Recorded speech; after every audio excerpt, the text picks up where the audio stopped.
Olá, mais uma vez o meu cordial abraço a todos aqueles que têm acesso a esta videoaula. De modo especial, os alunos do curso técnico em alimentação escolar do Instituto Federal de Educação, Ciência e Tecnologia do Piauí. Esta é a disciplina Ética do Cuidado, com uma carga horária de 60 horas. Eu sou o professor Cícero Rodrigues e estou refletindo com vocês a respeito dos princípios e fundamentos desta disciplina. Em outras oportunidades, nós estivemos discutindo na primeira videoaula sobre a ética e moral, na segunda videoaula sobre a ética do cuidar e na terceira videoaula, vivendo a ética do cuidar, princípios e ambiências de concretização do cuidado.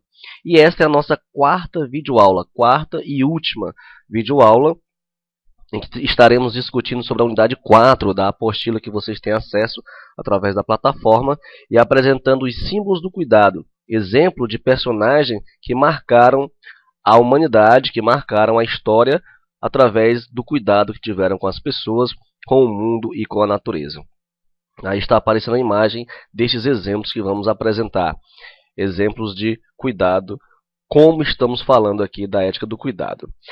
Nas outras unidades e nas outras aulas, pode ter gerado o seguinte questionamento. A ética do cuidado é uma utopia. Então, por isso, hoje apresentaremos exemplos concretos de que viveram em toda a sua plenitude a ética do cuidado. Começamos com o grande mestre dos mestres. O capítulo 8 da nossa apostila fala justamente de Jesus, o mestre do cuidado. E aí ele aparece nos dando um resumo de dois princípios da ética do cuidado. O cuidado com o outro e o cuidado consigo mesmo. Ele diz: e amarás o teu próximo como a ti mesmo. Como nós sabemos através dos relatos bíblicos, Jesus de Nazaré é o maior exemplo de dedicação ao próximo da história da humanidade. Ele é a própria personificação do cuidado. Fez de sua breve existência entre nós um constante ato de doação em relação ao outro e à humanidade. Porque além de se doar em termos práticos, por meio de ações concretas como cuidar de pobres, famintos, discriminados e doentes, também contribuiu majestosamente para a difusão do modo de ser cuidado por meio de seus ensinamentos. O Augusto Cury, em seu livro de 2007, afirma que muito do que nós pensamos sobre a vida, as relações sociais, o amor, o respeito pelos direitos humanos e os mistérios da existência, tudo isso está ligado aos pensamentos que Jesus transmitiu. As parábolas que Jesus nos conta demonstram a necessidade da presença do cuidado e da misericórdia entre os homens. Temos aqui um grande exemplo dessas parábolas, que é a parábola do bom samaritano, que você pode conferir a partir de Lucas, no capítulo 10, a partir do versículo 30 ao 37. Ou se você quiser, pode começar a ler antes, bem antes, um pouquinho, no capítulo 10, no versículo 25. Resumindo a história, acontece o seguinte: um especialista em leis perguntou a Jesus: Mestre, que devo fazer para receber a vida eterna? E Jesus lhe respondeu perguntando: o que é que está escrito na lei? Como você lê? Ele respondeu: ame o Senhor, seu Deus, com todo o seu coração, com toda a sua alma, com toda a sua força e com toda a sua mente, e ao seu próximo como a si mesmo. E Jesus afirmou que ele respondeu bem. Mas o especialista em leis, não estando contente, fez mais uma pergunta e disse: e quem é o meu próximo? E aí sim, Jesus contou-lhe uma parábola, dizendo que um homem ia descendo, viajando de uma cidade chamada Jerusalém para outra cidade chamada Jericó, e caiu nas mãos de assaltantes, que lhe levaram tudo e deixaram ele quase morto. E por acaso um sacerdote estava descendo por aquele caminho. Quando viu o homem, passou adiante, pelo outro lado. O mesmo aconteceu com um levita, que chegou ao lugar, viu o homem com as feridas, mas também não o ajudou. Mas quem aproximou-se desse homem foi um samaritano, que, vendo a situação do pobre homem, derramou nas suas feridas o óleo e cuidou dele, colocando-o em seu próprio animal e levando-o a uma pensão. E ainda fez mais. No dia seguinte, pegou 2 moedas de prata e entregou ao dono da pensão, recomendando que tomasse conta daquele moribundo e que no outro dia ele voltaria para pagar o que estava faltando. Diante dessa história, Jesus perguntou ao especialista em leis: Na sua opinião, qual dos três foi o próximo do homem que caiu nas mãos dos assaltantes? E o especialista prontamente respondeu: aquele que praticou misericórdia para com ele. Então Jesus lhe disse: vá e faça a mesma coisa. Este é um exemplo de amor, de cuidado para com o próximo. Esta parábola expressa como o cuidado, perdão e a misericórdia se manifestam nas ações e ensinamentos de Jesus de Nazaré. Outras parábolas expressam também o cuidado. Por exemplo, nós temos a parábola do filho pródigo, que é acolhido e perdoado pelo pai.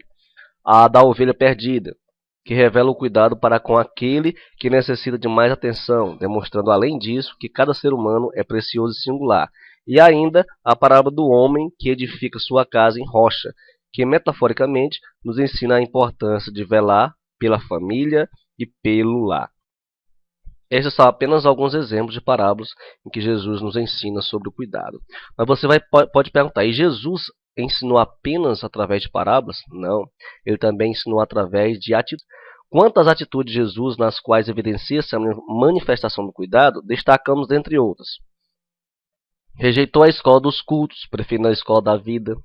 Além disso, andou com seu traidor Judas por muito tempo e, embora tivesse consciência da sua traição, não o baniu do convívio dos seus discípulos.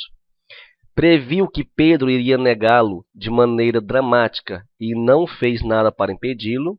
E, além do mais, o que nos mostra essa imagem ao lado. Morrendo na cruz, cuidou dos ladrões que estavam ao seu lado no Gólgota e de sua mãe aflita, que podemos ver aí ao pé da cruz, entregando-a aos cuidados de João, seu discípulo predileto. Então, isto são práticas de Jesus que mostram a sua ética, que mostra o seu cuidado para com o próximo. Este foi o capítulo 8 da nossa apostila. No capítulo 9 nós trazemos mais um exemplo, que é a Madre Teresa de Calcutá, que personifica o cuidado em forma de misericórdia. Nós podemos, ainda hoje, através da internet, acessar entrevistas, acessar reportagens que mostram a Madre Teresa de Calcutá e seu exemplo de cuidado. Ela disse assim uma certa vez: o Senhor não daria banho a um leproso nem por $1 milhão? Eu também não. Só por amor se pode dar banho a um leproso. Olha que frase forte, que exemplo interessante. A Madre Teresa era uma madre indiana, nascida na Albânia, filha de merceeiro albanês, e que ingressou na Ordem de Nossa Senhora de Loreto. Foi para a Irlanda em 1928 para estudar no Instituto da Bendita Virgem Maria. E logo embarcou para a Índia, onde estudou enfermagem. Mudou-se para as favelas e começou a trabalhar com os pobres de Calcutá. Dizia que recebeu um chamado divino em 1946 para se dedicar aos pobres e viver entre eles. Madre Teresa, com a sua prática de misericórdia, ia ao encontro daqueles que a sociedade de hoje praticamente rejeita como causas perdidas. O que nós temos como rejeitados como causa perdida hoje? São os mendigos, os viciados em drogas, no crack, por exemplo. E, salvo raras ações isoladas, nós nos perguntamos o que a sociedade e cada indivíduo, eu, você, em particular, temos feito no sentido de dar atenção e cuidado a esse público. No caso do Brasil, por exemplo, quantas cracolândias temos espalhadas pelo país? E se não tomarmos ciência disso, não tomarmos consciência e não fizermos nada, a droga vai tomar conta dos nossos jovens e a violência vai imperar em nossas cidades. Então, o que tem sido feito para mudar essa realidade? São questionamentos que fazemos a partir do exemplo da Madre Teresa de Calcutá, que cuidou dos párias, dos Dalits, dos rejeitados da sociedade indiana. Mas para não ficarmos apenas nos exemplos do cristianismo, trazemos aqui um exemplo que vem da Índia. Aqui no capítulo 10 da nossa apostila faz uma menção a Mahatma Gandhi, e que personifica o cuidado presente no diálogo político. Olha só, ele diz o seguinte: temos de nos tornar a mudança que queremos ver no mundo. É porque às vezes nós queremos mudar os outros, queremos mudar o mundo, mas não mudamos a nós mesmos. É meio complicado. Mohandas Karamchand Gandhi nasceu em 2 de outubro de 1869, em Port Bandar, na Índia. Ele teve uma infância sem preocupações, livre da miséria sentida pela maioria das crianças indianas.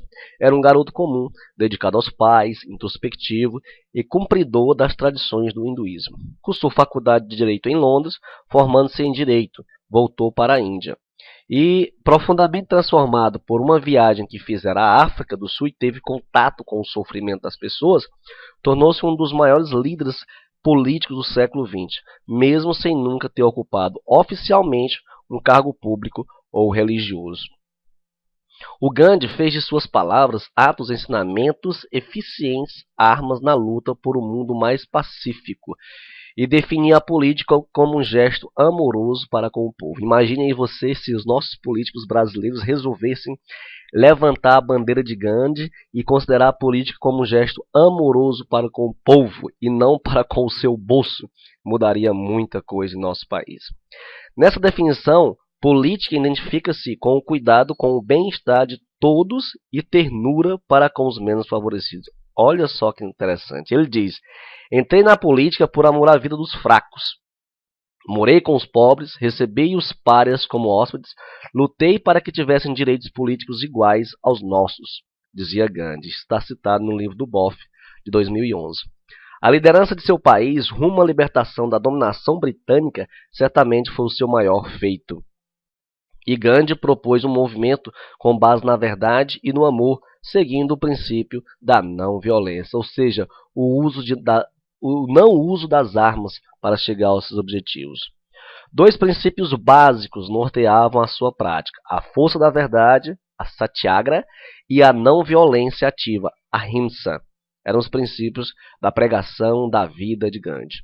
Acreditava profundamente que a verdade possui em si uma força invencível, contra a qual são inócuas as manipulações, as violências, as armas e as prisões. Ou seja, contra a verdade nada pode. Tinha profunda convicção de que a função do político, olha só que interessante, é crer nesta verdade, trazê-la à tona para todos e agir em coerência com ela, mostrando-se disposto a suportar os sacrifícios que tal postura comporta. Ou seja, o político, em nome da verdade, devia suportar todos os sacrifícios. Acreditava firmemente que a verdade, embora tardia, sempre venceria. Que interessante as colocações e as crenças de Gandhi em relação à política.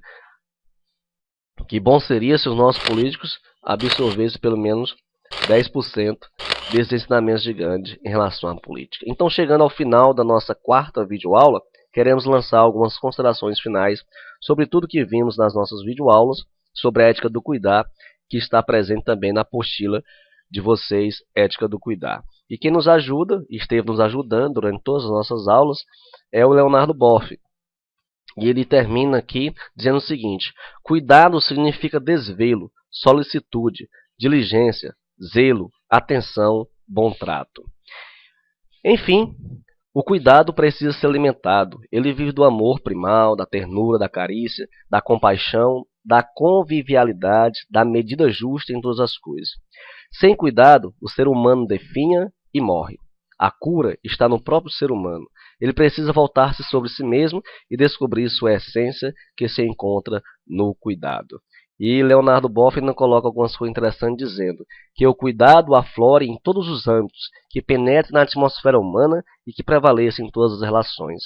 O cuidado salvará a vida, fará a justiça e resgatará a terra como a pátria e a mátria de todos. Olha só que interessante, o Leonardo Boff nos coloca em relação ao cuidado, a dimensão essencial do ser humano. E eu, professor Cícero Rodrigues, finalizando essas nossas discussões, aproveito para também colocar as minhas ideias em relação ao cuidado. Se entendermos o mundo como um brinquedo em que nossa função é juntar suas peças e não separá-las, estaremos cuidando dele e de nós. Ou seja, numa visão holística, em que tudo depende de tudo, em que o ser humano depende da natureza, dos animais, da fauna, da flora e principalmente do outro ser humano. Construamos uma ponte de amor em nossos corações e pratiquemos a ética do cuidado. Eu sou o professor Cícero Rodrigues e estive com vocês discutindo a disciplina ética do cuidado. Espero que tenham gostado das nossas ponderações, das nossas colocações e que isso tenha trazido um conhecimento maior em relação a esse novo ramo da ética que é tão necessário no mundo em que vivemos. Obrigado e bom cuidado a tudo e a todos. Um abraço e até a próxima oportunidade.